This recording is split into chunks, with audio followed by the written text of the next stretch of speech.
उसकी माँ से कहा, माता जी अब इस बालक को ले जाओ, अभी बालक गुड़ नहीं खाएगा। उस महिला को बड़ा आश्चर्य हुआ। वो कहने लगी, महाराज ये इतनी सी बात तो आप 10 दिन पहले भी कह सकते थे, आपने इतनी सी बात कहने में 10 दिन क्यों लगा दिए? महात्मा जी बोले, माता जी 10 दिन पहले मैं खुद गुड़ खाता था, अब 10 दिन मैंने गुड़ खाना बंद कर दिया, अरे गुड़ नहीं खाएगा। कहने का तात्पर्य वाणी और व्यवहार एक होना चाहिए। वाणी और व्यवहार जब तक एक नहीं होगा तब तक शब्द में शक्ति नहीं आ सकती है। श्री कृष्णनंद बाबा से कहा, बाबा मैंने कंस का वध किया है, जरासंध, दंतवक्र आदि राजा मेरे शत्रु हो गए हैं। यदि इस समय मैं गोकुल चलूंगा तो सभी राजा मुझसे युद्ध करने के लिए वहां आएंगे और सभी ब्रजवासियों को सताएंगे, इसलिए कुछ समय मैं यहाँ रह करके इन सभी राजाओं को परास्त करके फिर गोकुल आऊंगा। अभी आप गोकुल पधारो, आप सभी की देखभाल करना, सभी को सांत्वना देना, सभी को कहना कन्हैया यहाँ अवश्य आएगा। नंद बाबा गोकुल चले गए। गुरु सेवा का आदर्श स्थापित करने के लिए श्री कृष्ण क्षिप्रा नदी किनारे उज्जैन क्षेत्र में संदीप ऋषि आश्रम पर विद्या अध्ययन करने के लिए गए। श्री कृष्ण गुरु जी के लिए वन से लकड़ियां लाया करते थे, पानी भरते थे। प्राचीन काल के गुरु विरक्त होते थे, उनके शिष्य भी वैसे ही विरक्त बन जाते थे। गुरु के अच्छे बुरे विचार, गुरु के अच्छे बुरे संस्कार विद्यार्थी के जीवन में आते हैं। विद्या अभ्यास के समय संयम और वैराग्य नहीं होगा तब तक विद्या सफल नहीं हो सकती, वो विद्या नष्ट हो जाएगी। भगवान का विद्यार्थी जीवन बड़ा ही संयमी था। आजकल के तो प्रोफेसर ही विलासी हो गए, तो उनकी स्टूडेंट्स का विलासी होना स्वाभाविक है। सा विद्या या विमुक्तये, विद्या वही है जो संसार के बंधनों से मुक्ति दिलावे और प्रभु के श्री चरणों में ले जावे। लेकिन आजकल तो केवल धन कमाने की विद्या सिखाई जाती है, संसार के बंधनों से मुक्त कराने वाली विद्या कहीं नहीं सिखाई जाती है। विद्याभ्यास समाप्त हुआ। मथुरा में राजप्रासाद में प्रभु ने निवास किया। इसके बाद में उद्धवागमन का प्रसंग आया। उद्धवागमन का प्रसंग भी बड़ा ही विलक्षण प्रसंग है।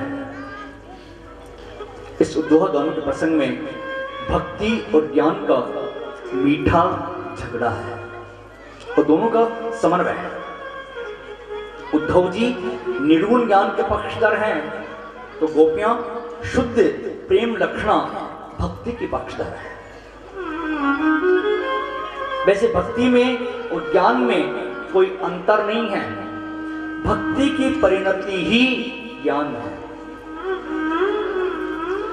ज्ञान के बिना भक्ति को अंधी कहा है, बांझ कहा है, क्योंकि भक्ति ज्ञान वैराग्य की जननी है, मां है। तो बेटे के बिना मां बांझ होती है, तो ज्ञान के बिना भक्ति को बांझ कहा है, अंधी कहा है, और भक्ति के बिना ज्ञान को लूला लंगड़ा कहा है। ये दोनों एक दूसरे के पूरक हैं। भक्ति को यदि ज्ञान का साथ नहीं होगा तो ईश्वर की सर्वव्यापकता का अनुभव नहीं हो सकता। ज्ञानी होने के बाद में ज्ञान है लेकिन भक्ति नहीं है, प्रेम नहीं है, तो परमात्मा का ज्ञान तो होगा, उसका अनुभव तो भक्ति के द्वारा ही हो सकता है। ईश्वर से जब प्रगाढ़ प्रेम होगा तभी ईश्वर अपने मूल स्वरूप का दर्शन करवाते हैं। ईश्वर किसे अपने मूल स्वरूप का दर्शन करवाते हैं? प्रगाढ़ प्रेम होने पर, अनन्य भाव से। जैसे कि एक साधारण मनुष्य अपनी धन संपत्ति, अपनी प्रॉपर्टी किसको बताता है? अपने निजी व्यक्ति को, हर किसी को थोड़ी। हर किसी थोड़ी कहता पता मेरे पास कितनी प्रॉपर्टी है, कितना बैंक बैलेंस है, कितना मेरे पास धन है। अपने बिल्कुल निजी व्यक्ति को ही बताता है। इसी प्रकार प्रभु भी अपने सच्चे प्रेमी अनन्य भक्त को ही अपना स्वरूप का ज्ञान करवाते हैं। इसलिए ज्ञान और भक्ति ये दोनों एक दूसरे के पूरक हैं, लेकिन दोनों में समन्वय की आवश्यकता है। उद्धव जी का तत्व ज्ञान और गोपियों की प्रेम लक्षणा भक्ति, ये दोनों अपनी अपनी जगह पर महत्वपूर्ण हैं, लेकिन दोनों में समन्वय की आवश्यकता है। उद्धव जी ज्ञानी होने के साथ साथ अभिमानी भी थे। ज्ञान का थोड़ा सा अभिमान था, इसलिए उन्हें अलौकिक आनंद की प्राप्ति नहीं हो पाती थी। श्री कृष्ण सोचते हैं उद्धव के ज्ञान को यदि गोपियों की भक्ति का साथ हो जाएगा, उसका ज्ञान का अभिमान नष्ट हो जाएगा, उसका ज्ञान समझ जाएगा। उधर उन गोपियों को उद्धव के द्वारा ज्ञान प्राप्त हो जाएगा तो उन्हें मेरा विरह सता नहीं पाएगा, उन्हें अनुभव होगा मैं तक उनके पास नहीं हूं। उद्धव जी और गोपियां इन दोनों के ही कल्याण के लिए प्रभु ने उद्धव जी को ब्रज में भेजा। श्री कृष्ण की गोकुल लीला समाप्त हुई, मथुरा लीला प्रारंभ हुई। अब वे मथुरा नाथ हैं, मथुराधिपति हैं। मथुरा में श्री कृष्ण की अनेक दास दासियां सेवा में उपस्थित है। सारा सुख ऐश्वर्य उनके चरणों में उपस्थित है। सारा सुख ऐश्वर्य होने पर भी श्री कृष्ण ब्रजवासियों के प्रेम को भूल नहीं पाए। मथुरा में ऐश्वर्य तो है लेकिन प्रेम नहीं है। श्री कृष्ण रोजाना शाम के समय महल की अटारी में आकर के बैठ जाते और गोकुल दिशा की तरफ देख करके सभी को याद किया करते हैं। मेरी माँ मेरे वचनों को याद करके मेरी राह देखती होगी, रोती होगी। मेरी रोती माँ को कौन धीरज बंधाता होगा, मेरी गायों को कौन खिलाता होगा। इस प्रकार सभी को याद करके उनका हृदय भर आता था। सभी को याद करके रोजाना का एक नियम बन गया था आंसू बहाने का। रोजाना शाम के समय महल के अटारी में आकर के बैठ जाते, याद करके आंसू बहाया करते, गोकुल दिशा की तरफ देख करके प्रेमी के विरह में, प्रेमी के स्मरण में तल्लीन होकर के आंसू बहाने से दुख थोड़ा कम हो जाता है। मनुष्य प्रभु का स्मरण करे ये तो साधारण बात है, स्वयं ईश्वर जिस जीव का स्मरण करे उसी का जीवन वास्तव में धन्य है। इसलिए भक्ति करो तो ऐसी करो मेरे भाई बहन, प्रभु को तुम्हारी याद आवे, प्रभु को तुम्हारी याद आवे। उद्धव जी सोचते हैं यहां ब्रज में, यहां मथुरा में सभी सेवक सेविकाएं यथामति यथाशक्ति से प्रभु की सेवा में तत्पर रहते हैं। मैं स्वयं प्रभु की सेवा में तत्पर रहता हूं। सारा सुख ऐश्वर्य उनके चरणों में उपस्थित है, फिर प्रभु को कौन सा दुख रुलाता है। एक दिन उद्धव जी प्रभु के इस दुख का कारण पूछने के लिए शाम के समय महल की अटारी में आ गए। उस समय श्री कृष्ण सभी ब्रजवासियों को याद करके आंसू बहा रहे थे। जब श्री कृष्ण उद्धव जी को आते देखा, अपने दुख के आवेश को वश में किया, सामान्य होने का प्रयास किया और आगे बढ़कर के उद्धव जी का स्वागत किया। उद्धव जी प्रभु के चरणों में प्रणाम करके बैठ गए और कहने लगे, प्रभु एक विशेष बात पूछने की इच्छा से मैं यहाँ आया हूँ, आपकी यदि अनुमति हो तो मैं पूछूं। श्री कृष्ण कहते हैं, उद्धव तुम तो मेरे अंतरंग सखा हो, तुम चाहे से पूछ सकते हो, पूछो तुम्हें क्या पूछना है।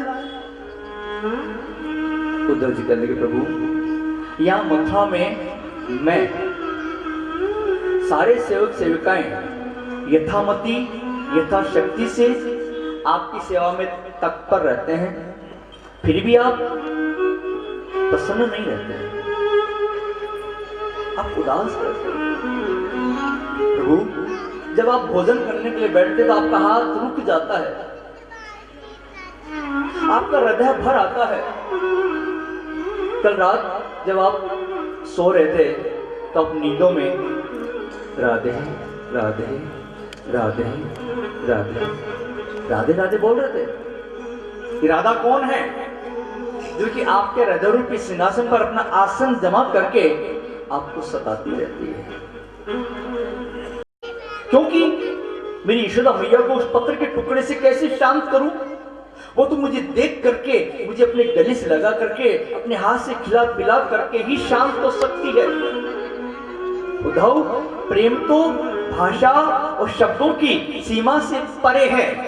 प्रेम को शब्दों में व्यक्त नहीं किया जा सकता है, प्रेम को भाषा में बांधा नहीं जा सकता है, प्रेम में तो हृदय की हृदय सुनता है।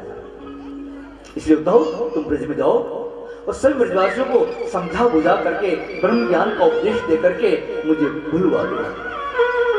मेरी माता पिता को सांत्वना देना, सभी को कहना उद्धव इतनी कही हो जाए, हम आवेंगे दो भैया मैया जन अपलाए, उद्धव इतनी कही हो जाए। उद्धव जी ज्ञानी होने के साथ साथ अभिमानी थे, इसलिए कहने लगे प्रभु मुझे वहां जाने में कोई आपत्ति तो नहीं है, आप कहते हो तो मैं चला जाता हूं, लेकिन प्रभु मेरा वहां जाना निरर्थक रहेगा, क्योंकि मेरे वेदांत के ज्ञान को अच्छे अच्छे पढ़े लिखे नहीं समझ सकते हैं, वो तो गांव के अनपढ़ गंवार हैं, वो कहां समझ पाएंगे। श्री कृष्ण से गोपियों की ये बुराई सहन नहीं हुई, मेरी गोपियों को अनपढ़ गंवार कहे। चले जो उद्धव, मेरी गोपियां अनपढ़ होते हुए भी ज्ञान से परे हैं, वो अधिक पढ़ी लिखी तो नहीं है, लेकिन वो शुद्ध प्रेम की ज्ञाता है, वो प्रेम की मूर्ति है, वो प्रेम की रीति नीति अच्छे से जानती है, तभी तो उन्होंने मुझे प्राप्त किया। उद्धव, उन गोपियों का मन निरंतर मुझ में लगा रहता है, उन गोपियों का प्राण और जीवन मैं हूं। उन्होंने मेरे लिए अपने पति, संतान, कुटुंब, यहां तक लोक लाज त्याग दी, वो मुझे अपनी आत्मा मानती है। श्री कृष्ण के आग्रह के कारण उद्धव जी ब्रज में जाने को तैयार हो गए। श्री कृष्ण जानते थे ये उद्धव अभिमानी है, इस ज्ञान का अभिमान है, इसलिए गोपियों को प्रणाम नहीं करेगा।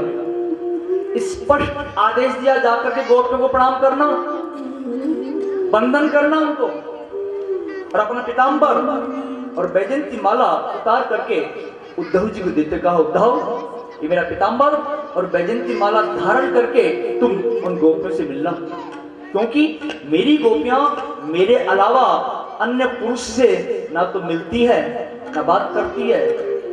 जब तुम मेरा पीतांबर और वैजयंती माला धारण करके उन गोपियों से मिलोगे, मेरी गोपियां तुम्हें मेरा अंतरंग सखा समझ करके तुमसे मिल लेंगी। उद्धव जी रथ में बैठ करके वृंदावन जाने लगे। उस समय श्री कृष्ण अपना ऐश्वर्य भूल गए, नट के पांव पैदल रथ के पीछे पीछे दौड़ने लगे और कहने लगे उद्धव तुम बहुत भाग्यशाली हो जो आज ब्रज भूमि में जा रहे हो। ब्रज भूमि तो प्रेम भूमि है। उद्धव मेरे माता पिता को मेरा प्रणाम कहना, उन्हें आश्वासन देना मैं वहां जरूर आऊंगा। इतना कहते कहते प्रभु की आंखों में आंसू आ गए।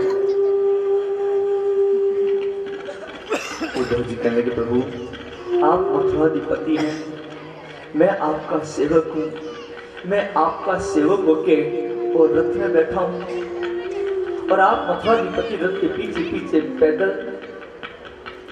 दौड़ रहे हैं। प्रभु ये शोभा नहीं देता है। आप किसी प्रकार की चिंता मत करो, मैं सबको अच्छी तरह समझा दूंगा। अब श्री कृष्ण रुक गए, रथ को देखते रहे। मेरा उद्धव कितना भाग्यशाली है, या प्रेम भूमि में जा रहा है। इधर गोकुल में जब से कन्हैया मथुरा गए हैं, वन के सघन कुंजें वीरान हो गई है। यमुना का जल भी आंसू की धार के समान रह गया है। गायों ने भी घास खाना पीना छोड़ रखा है। वे मथुरा दिशा की ओर टकटके लगाए निहारती है, आंखों से अश्रु धारा बहाती रहती है। शाम गिरह में यहाँ हर कोई व्याकुल है। जब से कन्हैया मथुरा गए, नंद बाबा यशोदा मैया ने अन्न का एक दाना तक अपने मुख पर नहीं रखा। यशोदा मैया सोचती है, जब मेरा कन्हैया आएगा उसको अपने गले से लगा करके अपनी गोद में बैठा करके प्यार करूंगी, अपने हाथ से मेरे कन्हैया को भोजन कराऊंगी, फिर मैं भोजन करूंगी। घर की प्रत्येक वस्तु कन्हैया की याद दिलाती है। नंद बाबा यशोदा मैया कन्हैया की याद में डूबे हुए आंसू बहाते रहते हैं, एक दूसरे को आश्वासन देते रहते हैं और पूरा समय इसी प्रकार गुजार देते हैं। यशोदा मैया नंद बाबा से कहती है, मेरा कन्हैया मथुरा जाते समय मुझे वापस आने का वचन देकर के गया था। मेरा कन्हैया मेरे आंसू कभी देख नहीं सकता था। जब मैं रोती थी मुझे बड़े प्यार से मनाता था। वो तुम्हारे कारण व्रत छोड़ करके गया है, क्योंकि तुमने उसको गाय चराने के लिए वन में भेजा। ये ग्वाल बाल मेरे कन्हैया को गायों के पीछे वन में दौड़ाते थे, नचाते थे। मेरा कन्हैया गायों के पीछे दौड़ता दौड़ता थक गया, इसलिए ऐसे चला गया। इतना कहते कहते यशोदा मैया रोने लगी। फिर कहने लगी, लाला मैंने तुझे एक बार उखल से बांध दिया था, शायद इसलिए तू मुझसे रूठ करके चला गया। इस प्रकार श्री कृष्ण याद में डूबे नंद बाबा यशोदा मैया आंसू बहाते रहते हैं, श्री कृष्ण लीलाओं का वर्णन करते रहते हैं और पूरा समय इसी प्रकार गुजार देते हैं।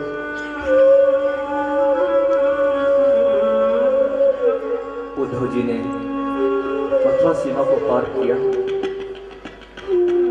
ब्रजभूमि में प्रवेश किया।